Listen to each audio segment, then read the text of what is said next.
యాన ప్రజలందరికీ నమస్కారాలు.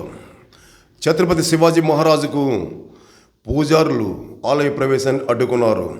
Symbol of knowledge doctor Babasaheb Ambedkar గారిని రెండుసార్లు ఆలయ ప్రవేశాన్ని అడ్డుకున్నారు. డాక్టర్ అంబేద్కర్ గారు లార్డ్ మౌంట్ బాటన్ గారితో కలిసి ఉత్తర భారతదేశంలో ఒక గుడికి వెళితే అక్కడి పూజారులు డాక్టర్ అంబేద్కర్ గారిని గుడి లోపలికి రానివ్వకుండా బయటే అడ్డుకున్నారు.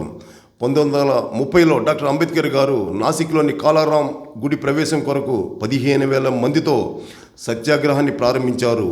హిందువులు గుడి తలుపులు మూసివేసి రాళ్ళు చెప్పులతో విసిరి సత్యాగ్రహాన్ని అడ్డుకున్నారు.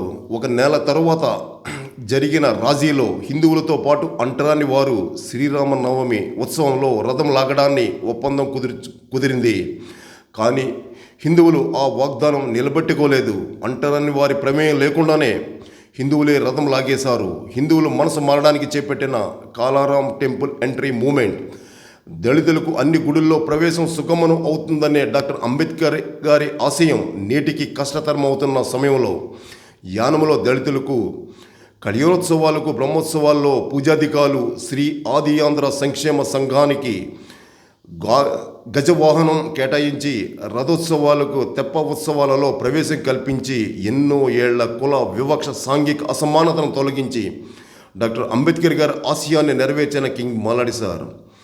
రాజకీయ విప్లవాలకు ముందు సాంఘిక విప్లవాలు జరగాలన్న డాక్టర్ అంబేద్కర్ గారి ఆశయాన్ని పూలే సంస్కరణాత్మక కార్యాచరణతో కింగ్ మాలాడి సార్ యానములో ఏ మాజీ ఎమ్మెల్యేలు సాహసించని తరాల కుల వివక్షతను తొలగించి దళితులకి మహోపకారం చేసిన సోషల్ రిఫార్మర్ కింగ్ మాలాడి సార్ సహాయంకై కాకినాడలో ఉండే యానం పర్యాటకుడు మాజీ ఎమ్మెల్యేకు దళితులు ఫోన్ చేస్తే ఫోన్ ఎత్తలేదు. పేకాట డబ్బుతో ఓట్లు కొనే వారిని నమ్మకండి. దళిత సంక్షేమ అభివృద్ధికి కింగ్ మాలాడి సార్కే సాధ్యం. దళిత సేవకుడు కింగ్ మాలాడి సార్కి మద్దతు ఇవ్వండి. జగ్గు మన గుర్తు. ధన్యవాదాలతో జై భీమ్, మీ పంతగడ రఘు.